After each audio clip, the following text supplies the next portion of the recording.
Radio international है और आप सुन रहे हैं अपने दोस्त और होस्ट लीला भट्ट को। चीनी कहानी कार्यक्रम में आप सभी का बेहद स्वागत है। दोस्तों, चीनी कहानी कार्यक्रम के अंतर्गत हम सुन रहे हैं आ लाए की रचना खोखला पहाड़, जो कि तिब्बत के पहाड़ी इलाके में बसे एक गांव की कहानी है।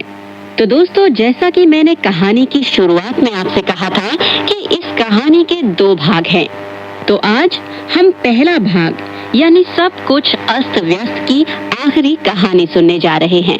तो आइए दोस्तों, शुरू करते हैं आज का प्रोग्राम और सुनते हैं हमारी आज की पहले भाग की अंतिम कहानी।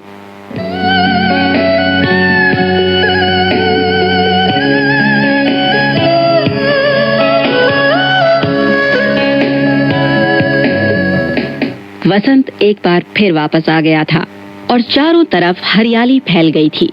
गीली काली मिट्टी में जौ, गेहूं और मटर की फसल उगने लगी थी। धरती को चीरते हुए अंकुए बाहर आने लगे थे। सूरज निकलने के बाद जब धरती गर्म होती तो इससे निकलने वाली मिट्टी की गंध पूरे हवा को नशीला बना देती और एक मादक उपजाऊ खुशबू चारों तरफ फैल जाती। अभी भी सुदूर के 10,000 साल नामक महल के लिए गांव के मर्द पेड़ों को काटने में लगे हुए थे। सफेद सनोवर के पेड़ एक एक कर कटते जा रहे थे और उनकी सीधी लकड़ियों को चुन चुन कर महल के इस्तेमाल के लिए अलग रखा जा रहा था। सही नाप में कटने के बाद लोग उन्हें ढोकर सड़क तक ले जाते और वहां उनका ढेर इकट्ठा हो जाता।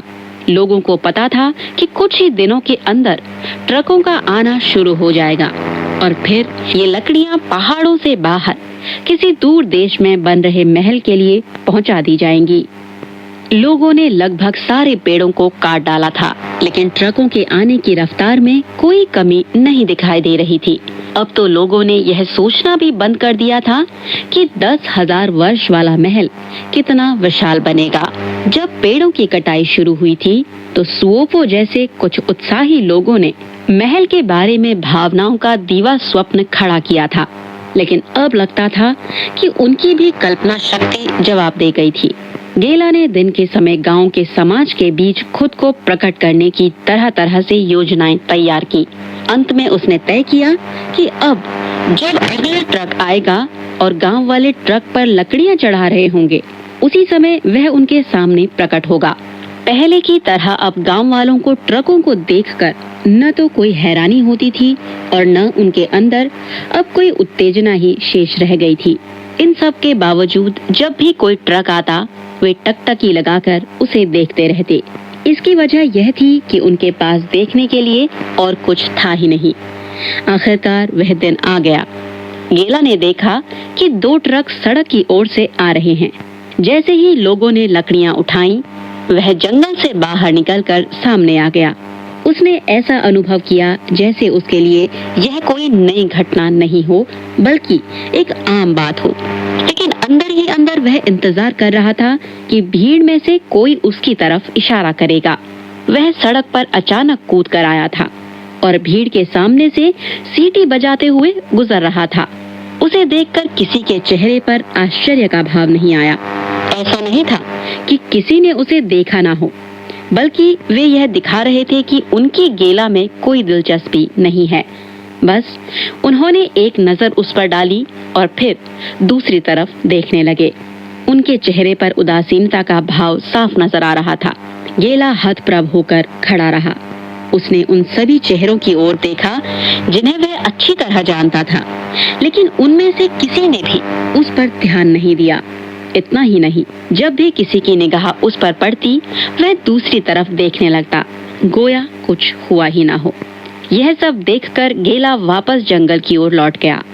उसने सोचा कि शायद लोगों ने इसलिए ध्यान नहीं दिया हो क्योंकि वह उनके सामने अचानक प्रकट हुआ था।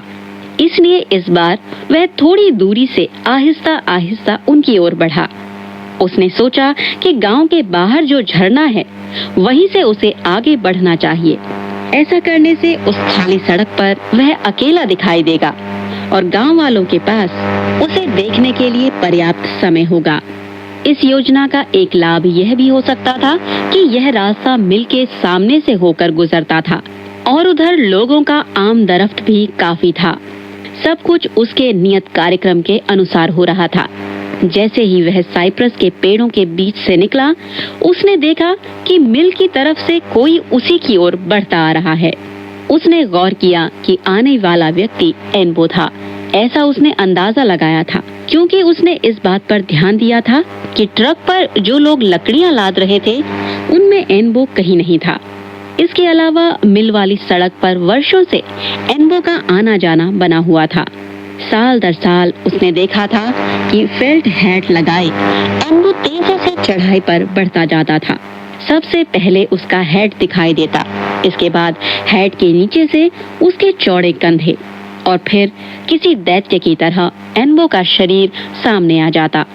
पहले की बात होती तो गेला अपने अंदर भय महसूस करता और उस अपराध बोध से सहमा रहता जिसके बारे में उसे खुद भी कोई जानकारी नहीं थी। लेकिन आज की बात कुछ और थी।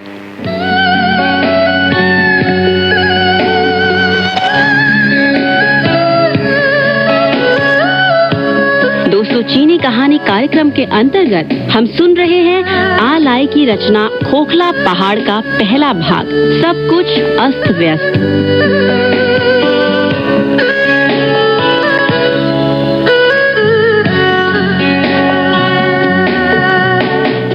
एनबो ने अपना सिर ऊपर उठाया और गेला ने गौर किया कि उसकी आंखों से नफरत की चिंगारी अभी भी निकल रही थी।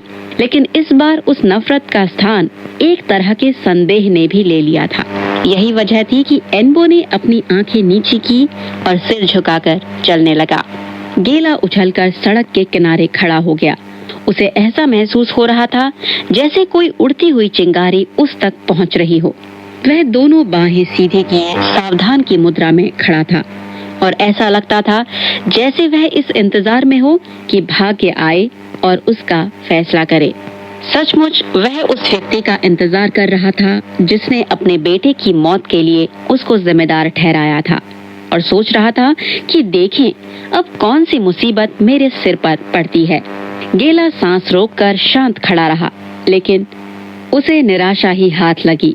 वह बहुत ध्यान देकर उन कदमों की आहट सुन रहा था जो उसके नजदीक आती जा रही थी। यहाँ तक कि उसे एनबो के हाँफने की आवाज भी सुनाई दे रही थी। लगता था जैसे कोई जानवर हाँफ रहा हो। गेला जहाँ खड़ा था वहाँ से थोड़ी दूर पर पहुंचकर एनबो रुक गया।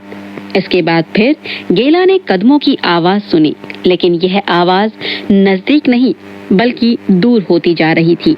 उसे लगा जैसे वह कोई सपना देख रहा हो। सपने की मुद्रा में ही उसने अपनी आंखें खोली और चारों तरफ निगाह दौड़ाई। दोनों सड़कें हर दिशा में खाली दिखाई दी। बगल के पेड़ से कोयल की कूक सुनाई दी और उसने अपने सिर को झटका। अब उसे महसूस हुआ कि वह सपना नहीं देख रहा था। वह थोड़ा डर भी गया था। इतने दिनों से जंगल में छिपे रहने की वजह यह थी कि दादी माँ छियांग ने उससे ऐसा ही करने को कहा था। उन्होंने तो यह भी कहा था कि जब एनबो और खिमचोक को नया बच्चा पैदा हो जाएगा तो उनके दिलों में पल रही नफरत भी समाप्त हो जाएगी। उसने एक बार फिर अपने कंधों को झटका दिया ताकि इस स्वप्न वाली अवस्था से खुद को मुक्त कर सके। अब वह सुनसान सड़क पर आगे बढ़ने लगा। शरीर बेहद हल्का लग रहा था। जल्द ही उसने देखा कि दोनों ट्रकों के पास लोग खड़े हैं और उन ट्रकों पर लकड़ियां लाद दी गई हैं। वह उस भीड़ में शामिल हो गया, लेकिन ऐसा लगता था जैसे उसे किसी ने देखा ही ना हो, जबकि वह सबको देख सकता था। उसने देखा कि खिमचोक अपनी नई बिटिया को एक सुंदर कपड़े में पीठ पर बांधे हुए है। उसने गौर किया कि उस छोटी बच्ची का चेहरा बनी से बिल्कुल नहीं मिलता। ओह, तुम तो बहुत प्यारी हो, उसने उस बच्ची को देखकर कहा। वह जरूर डर गई होगी क्योंकि उसकी आवाज सुनते ही वह रोने लगी। एनबो आगे बढ़कर बच्ची को चुप कराने में लग गया। एनबो को देखकर गेला ने मुस्कान बिखेरी और उम्मीद करने लगा कि जवाब में एनबो भी मुस्कुराएगा, लेकिन ऐसा लगता था जैसे एनबो ने उसे देखा ही ना हो। अब गेला को चिंता होने लगी। वह ट्रकों के करीब पहुंच गया जिस पर बहुत करीने से चिकटे लट्ठों को लाद दिया गया था। उन लट्ठों से ताजी कटी लकड़ी की खुशबू आ रही थी। उसने एक दो लट्ठों को छुआ भी। अजीब बात यह थी कि वह लट्ठों को छू तो रहा था, लेकिन उन्हें महसूस नहीं कर पा रहा था। अब वह चिंतित ही नहीं बल्कि डरा भी हुआ था। क्या यह संभव है कि वह एक भूत बन गया है? जैसे ही यह विचार उसके दिमाग में आया तो उसे सबूत के रूप में यह देखने को मिला कि लाल रंग का डिब्बा लिए एक कार्यकर्ता आगे बढ़ा और उसके शरीर के बीच से होता हुआ निकल गया। उसने लकड़ी के प्रत्येक लट्ठे के सिरे पर लाल रंग से सूरजमुखी का फूल बनाया। यह सारा काम उसने उस भीड़ के बीच ही किया। देखते देखते उसने सभी लट्ठों पर वह फूल अंकित कर दिया। अब सब ठीक है, उस व्यक्ति ने ब्रश नीचे रखते हुए कहा। अब इन लट्ठों को उस महल के निर्माण में ही लगाया जाएगा। अचानक गेला को सारी बातें समझ में आ गई। वह पहले ही विदा हो चुका था। वह उसी रास्ते पर था जिस पर होते हुए दादी माँ छियांग ने अपने सफर की शुरुआत की थी। जैसे ही उसके दिमाग में ये बातें आईं, वह महसूस करने लगा कि उसके अंदर के भूत के तंतु अलग अलग दिशा में विभाजित हो रहे हैं। उसने बहुत कोशिश की कि खुद को एनबो के सामने ले जाए, लेकिन एनबो उसे देख ही नहीं पा रहा था। खिमचोक भी उसे नहीं देख सकी। केवल उनकी नई बिटिया ने ऐसा संकेत दिया कि वह उसे देख रही है, और उसने गेला की ओर देखते हुए हल्की सी मुस्कान भी बिखेरी। दादी माँ ठीक कहती थी, उसने सोचा। उन्होंने पहले ही सारी नफरत भुला दी है। वह अभी भी अपनी माँ सांगदन को देखना चाहता था। उसने 2 कदम आगे बढ़ाए, लेकिन महसूस किया कि उसके पैर जमीन से ऊपर उठते जा रहे हैं, और फिर ठंडी हवा के बीच उसे चिड़ियों के गाने की आवाज सुनाई देने लगी। सारा कुछ उसकी चेतना में धीरे धीरे घुलने लगा।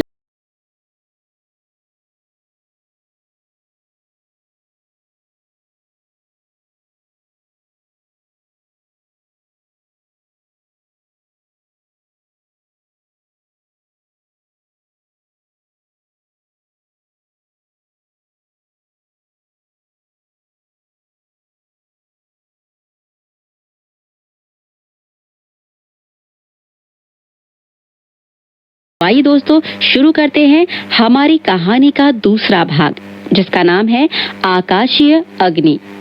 पहाड़ी के ऊपर एक भारी चट्टान पर उछलकर दोरजी खड़ा हो गया। उसने एक लंबी सीटी बजाई और तुरंत अगल बगल की छोटी पहाड़ियां, पेड़, नदी नाले सन्नाटे में डूब गए। जिस चट्टान पर दोरजी खड़ा था वह दक्षिण और उत्तर की ढलान के बीच स्थित था। सामने चीड़, देवदार, सनोवर और ओक के पेड़ों का विशाल जंगल था। इन पेड़ों की हरी छतरी के नीचे बर्फ की चादर थी, और इन पेड़ों के बीच से रोशनी वहां तक पहुंच रही थी। पानी का सोता जब चट्टानों के बीच से गुजरता तो उसके बहाव में थोड़ी कमी आ जाती। तटों के पास यह बहता हुआ पानी बर्फ की तरह जमने लगा था। तट से थोड़ी दूरी पर पीली घास बिछी हुई थी, जिसके इर्द गिर्द कटीली झाड़ियां थी। थोड़ा और आगे बढ़ने पर एक मैदान था जिसे चरागाह कह सकते हैं, और फिर पहाड़ थे जिनकी चोटियां सफेद बर्फ से ढकी हुई थी। दोपहर के बाद का समय था और सूरज लगभग सिर के ऊपर से गुजर चुका था। दोरजी ने अपना हाथ ऊंचा किया और हाथ में पकड़े त्रिकोणीय झंडे को हवा में लहराने लगा। इस झंडे के एक तरफ लाल रंग और दूसरी तरफ हरा रंग था। हवा इतनी तेज चल रही थी कि दोरजी को बड़ी मुश्किल से उस झंडे को संभालना पड़ रहा था। दोरजी ने बड़ी तेजी से झंडे को हिलाना शुरू किया। यह उन लोगों के लिए संकेत था जो वहां इकट्ठे थे कि वे आएं और उसके इर्द गिर्द इकट्ठा हो जाएं। सेना के जनरल की तरह पैर फैलाकर झंडा हिलाते समय वह किसी नायक की तरह लग रहा था। वैसे अगर सचमुच कोई जनरल होता तो वह दमदार आवाज में कमांड जारी करता। दोरजी कोई कमांड जारी नहीं कर रहा था, बल्कि प्रार्थना कर रहा था, और उसके मुंह से जो शब्द निकल रहे थे वे बहुत अस्पष्ट और बेतरतीब थे। इसके अलावा वहां जो लोग मौजूद थे उन्हें भी ऐसी कोई बेचैनी नहीं थी कि वे उन शब्दों को साफ तौर पर सुन सके, क्योंकि उनमें से सबको इन प्रार्थनाओं के अर्थ की जानकारी थी। दोरजी अग्नि और वायु के देवताओं के नामों का उच्चारण कर रहा था और साथ ही पहाड़ की आत्माओं का भी आवाहन कर रहा था। उसने सेमचो झील में रहने वाले सुनहरे हंसों के जोड़े का भी आवाहन किया। उसने महसूस किया कि आत्माओं ने उसके आवाहन को सुन लिया है और वे उस तक पहुंच गई हैं। उसने यह भी महसूस किया कि वे सुनहरे हंस उसके चारों तरफ चक्कर लगा रहे हैं। दोरजी ने अपनी आवाज को रहस्यमय बनाते हुए कहा, वे सभी कह रहे हैं कि अब हम एक नई दुनिया में रहने लगे हैं और इस नई दुनिया के नए देवता होने चाहिए। उन देवताओं के अंदर यह क्षमता होनी चाहिए कि वे हमें बता सके कि बैठकें कैसे की जाएं और अखबार कैसे पढ़े जाएं। लेकिन आप पुराने देवतागण, आपने हमेशा ची गांव की रक्षा की और मुझे पता है कि आप कहीं दूर नहीं गए हैं। आपको पता है और आप देख सकते हैं कि पहाड़ के इन चरागाहों में कितनी तेजी से जंगली झाड़ियां उगने लगी हैं। आप सभी देवतागण जानते हैं कि समय आ गया है जब हम अपनी मशालें जला लें और इन जंगली खरपतवारों को जलाकर भस्म कर दें। ऐसा लगा जैसे उन आत्माओं ने हिचकिचाहट प्रकट की हो और इसका पर्याप्त कारण भी था। नए समाज ने उनके प्रति एक उपेक्षा का भाव प्रदर्शित किया था और ची गांव के लोग इस तरह व्यवहार कर रहे थे जैसे उन्होंने सभी पुरानी आत्माओं और देवताओं को भुला दिया हो। दोरजी ने लगभग आह भरते हुए कहा, नए देवता लोग हमें वही बातें सिखाना चाहते हैं जिन्हें हम नहीं समझ सकते। उन्हें इस बात की तनिक भी परवाह नहीं है कि हमारे चरागाह जंगली झाड़ियों से भरते जा रहे हैं और हमारी गायों और भेड़ों के खाने के लिए घास बिल्कुल नहीं बची है। उसने एक बार और आह भरी और ऐसा लगा जैसे उसने कोई रहस्यमय आवाज सुनी हो जिसमें आत्माओं ने संकेत दिया हो कि वे कोई जवाब नहीं देंगी। उसने तेज आवाज में कहा, तो मैं यहाँ अपने गांव वालों के प्रतिनिधि के रूप में दूसरी बार आपसे प्रार्थना करता हूँ कि आप हमारे गांव की रक्षा करें। उसने अपना सिर एक तरफ झुकाकर ध्यान से कुछ सुनने का अभिनय किया। उसे अपने सवालों का जवाब मिल गया, या कम से कम यह कहा जा सकता था कि भीड़ की तरफ उसने ऐसे देखा जैसे सचमुच आत्माओं ने उसके सवालों का जवाब दे दिया हो। ची गांव में दोरजी ही अकेला एक ऐसा व्यक्ति था जिसके बारे में उम्मीद की जाती थी कि आत्माएं उसकी बातों का जवाब दे देंगी। ऐसा इसलिए कि दोरजी परिवार की हर पीढ़ी का पहला बेटा गांव का ओझा या जादूगर माना जाता था। लोगों और देवताओं के बीच वह सेतु का काम करता था। अधिकांश समय वह गांव के अन्य सामान्य किसानों की तरह ही होता था, लेकिन कुछ खास मौकों पर जब उसकी जरूरत लोगों को महसूस होती थी, उसके शरीर में न जाने कहां से गजब की ताकत आ जाती थी और वह देवताओं से बातचीत करने लगता था। उस समय उसकी आंखें भयानक रूप से लाल हो जाती थी, उनमें से तेज रोशनी निकलती थी और उसकी दाढ़ी के बाल अजीब ढंग से हिलने लगते थे। उसने अपनी आवाज और तेज करते हुए कहा, अगर इस चकमक पत्थर से मेरे चोट करते ही चिंगारियां निकलने लगे तो मैं इसे आपकी अनुमति का संकेत मानूंगा। वह घुटने के बल बैठ गया। फिर उसने एक हाथ में इस्पात का एक टुकड़ा लिया और अपने थैले में से एक पत्थर निकाला। फिर कुछ मंत्रों का उच्चारण करते हुए उसने पत्थर पर इस्पात से चोट की। वह लगातार बोलता जा रहा था,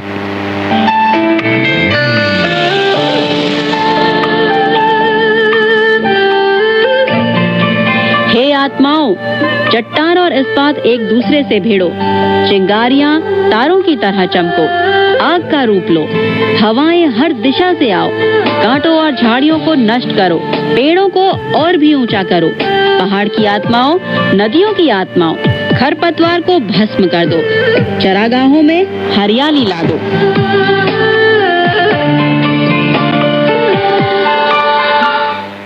उसके इस प्रार्थना गीत की अंतिम पंक्ति अभी समाप्त ही नहीं हुई थी कि उसने पत्थर पर इस्पात से बहुत तेज प्रहार किया।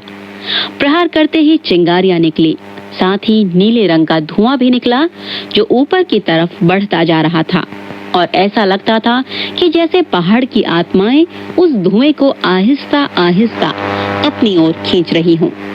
बड़ी सावधानी के साथ दोरजी ने अपने दोनों हाथों में एडलवेस फूल के 2 गुच्छों को लिया जिनमें से धुआं निकल रहा था। उसने उन्हें पहले हल्के से फिर काफी जोर से फूंका और उसके फूंक मारते ही नीली लपटों वाला एक फूल प्रकट हुआ, जिसे हाथ ऊपर उठाकर उसने वहां मौजूद भीड़ को दिखाया। भीड़ चुपचाप सांस रोके तमाशा देखती रही। सबके चेहरे पर आश्चर्य और प्रशंसा के भाव थे। फिर अचानक दोरजी 3 मीटर ऊंची चट्टान से कूदकर नीचे आ गया और लकड़ियों के ढेर में आग लगा दी, जिसे उसने पहले से ही तैयार कर रखा था। सबसे पहले लपटों की चपेट में लाल और सफेद सनोवर के पेड़ आए, उसके बाद चीड़ और देवदार के, और फिर अन्य पेड़। धीरे धीरे लपटें काफी तेज हो गईं।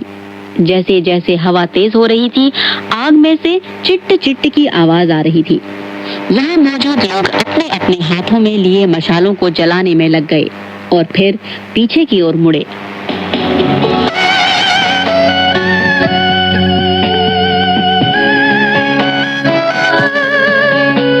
दोस्तों, चीनी कहानी कार्यक्रम के अंतर्गत हम सुन रहे हैं आ लाई की रचना खोखला पहाड़ का दूसरा भाग, जिसका नाम है आकाशीय अग्नि।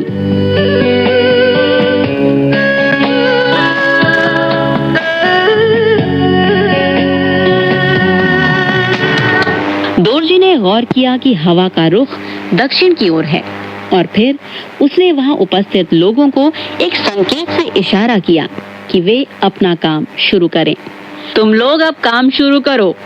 अपनी मशालें हाथ में लिए दर्जनों लोग बर्फ जमे रास्ते के एक छोर से दूसरे छोर तक फैल गए। हर व्यक्ति ने अपनी मशाल को नीचे उगी झाड़ियों से लगाया, जो शरद और शीत ऋतु के बीच वाले दौर में पूरी तरह सूखी हुई थी। नीचे से धुआं उठा और फिर हवा ने मदद पहुंचाई और जल्द ही तेज लपटें ढलान से ऊपर की ओर बढ़ने लगी। बगैर मशाल वाले लोग आग बुझाने वाले उपकरणों के साथ पूरी तरह तैयार खड़े थे और हवा पर सतर्क निगाह टिकाए हुए थे। उन्हें डर था कि अगर अचानक हवा ने रुख बदल लिया तो आग उत्तरी ढलान की ओर जंगल तक फैल सकती थी। वैसे तो उन्हें पूरा भरोसा था कि बर्फ से ढकी चौड़ी नदी आग को उत्तर की ओर नहीं बढ़ने देगी, फिर भी वे बेहद सतर्क थे। सबको पता था कि अगर थोड़ी भी असावधानी से इन लोगों द्वारा शुरू की गई आग उत्तरी ढलान के जंगलों तक पहुंच गई तो दोरजी को न जाने कितने वर्ष जेल में बिताने पड़ सकते हैं। हो सकता है उसे जेल से बाहर आने का कभी मौका ही ना मिले। दरअसल पहाड़ पर आग लगाने के आरोप में दोरजी को पहले भी 2 बार जेल जाना पड़ा था। आज वह चरागाह तक आते समय अपनी चमड़े की जैकेट और ऊनी कंबल लेता आया था। इन दोनों सामानों की वजह से वह निश्चिंत था कि अगर जेल जाना भी पड़ा तो कंबल और जैकेट की मदद से रात में वह आराम से सो सकेगा। हवा के झोंकों के साथ आग तेजी से पहाड़ की ओर बढ़ती जा रही थी और उसने अपने आगोश में उन झाड़ झंखाड़ों और कटीली झाड़ियों को पूरी तरह ले लिया था जो समूचे चरागाह को ढके हुए थी। हर चीज वैसी ही हो रही थी जैसा कि वहां मौजूद लोगों ने उम्मीद की थी। अब आने वाले वर्षों में इस जले हुए खरपतवार के स्थान पर शानदार हरी घास उग जाएगी और मवेशियों के चरने के लिए